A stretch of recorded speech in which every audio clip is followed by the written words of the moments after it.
雷霆主场大胜森林狼，大比分4-1晋级总决赛 ，SGA 荣获西决 MVP。其实这两样，我感觉上一场打完几乎就没有悬念了。森林狼我认为也是这么想的。第一节比赛，森林狼只能拿9分，而且明显看出森林狼全队已经不打算再回自己的主场再上一天班了，希望打完了直接散伙，各回各家。我觉得森林狼队今天展现出来的撕咬性一点都不像西部决赛，而华子呢，经历了上一场比赛非常惨淡之后，这场比赛延续了，而且之前我们说过酷化了的华子，这2场比赛3分球都是7中1，明显看出酷化中途没有成功。上一场比赛森林狼队还能靠替补出来的亚历山大的表亲亚历山大沃克，但这场比赛呢，这沃克也想明白了，我才吃几碗干饭，这活凭什么我干？这场比赛沃克就直接0分。同时上一场比赛也有发挥的替补上之前拿过最佳第6人的里德，这场比赛就表现得非常离谱，平时呢不怎么占球权，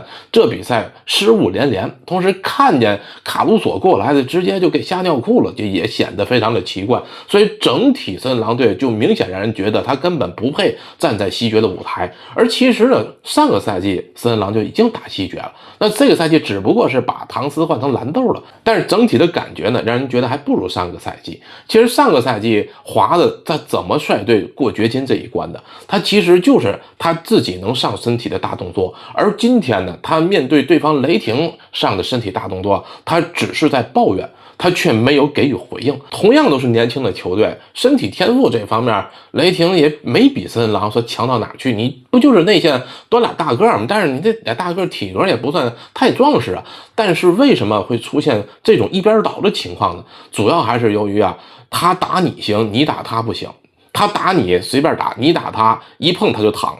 他就吹。虽然说这场比赛你看亚历山大得分又是30多分，但是却没有什么罚球，这明显看出他不怎么依赖罚球啊。那其实这个只是一个个例，因为这场比赛森林狼队已经无心恋战了，而且是经历了之前反反复复被裁判拿捏的。这场比赛森林狼队就基本上是你随便吧，直接毁灭吧。森林狼队已经展现出来了对裁判的无可奈何，裁判已经展现出了他可以翻手是云覆手是雨，比赛尺度可以随意掌握。我之前可以通过暴力的手段淘汰那些老家伙们，然后突然间我调整成体毛哨，让亚历山大罚死你们，然后突然间我又切换成为让雷霆可以随便打你们，让他可以带出疯狂的反击，而你不行。你包括今天这场比赛临时的都会出现，当森林狼落后挺多了，他也想挽回一些颜面突然间吹森林狼几个体毛哨，森林狼一看，那我还是直接放弃得了。虽然大家也看出来我其实并不喜欢雷霆队，但是我们还是承认雷霆队他西部冠军的这个身份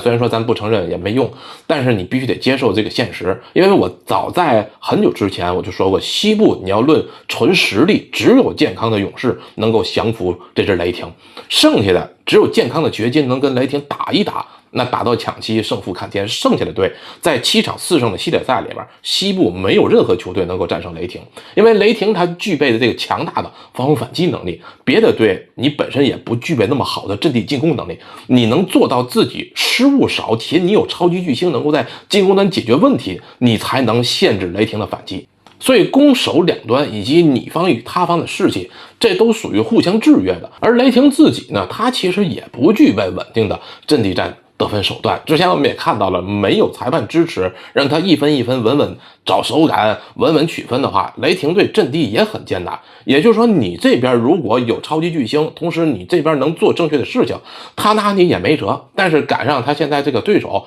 比他还毛躁，所以雷霆队你就看出拿捏森林狼绰绰有余。同时呢，雷霆队这回也是时隔10多年，像当年雷霆3少一样再次进入了总决赛，这个其实也是一段佳话。而且你别看雷霆3少已经不在了，但是呢，雷霆3少里起码有2少那影子还残留在雷霆阵中。你包括虽然说 KD 不在了，但是同样有一个2.1米的瘦高个霍姆格伦，他脚底还是穿着 KD 的战靴。虽然说哈登不在了，有一个跟哈登差不多高，也留点小胡，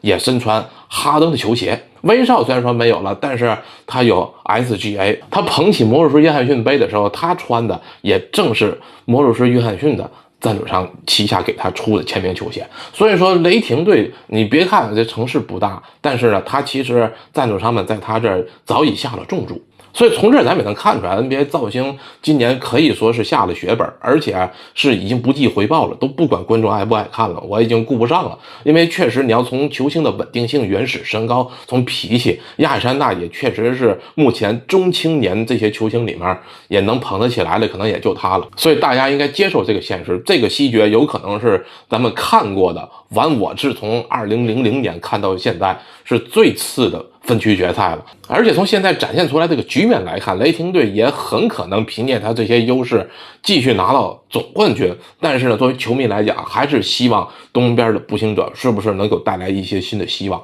好，感谢收看本期节目，我是张秋实，喜欢别忘点赞加关注。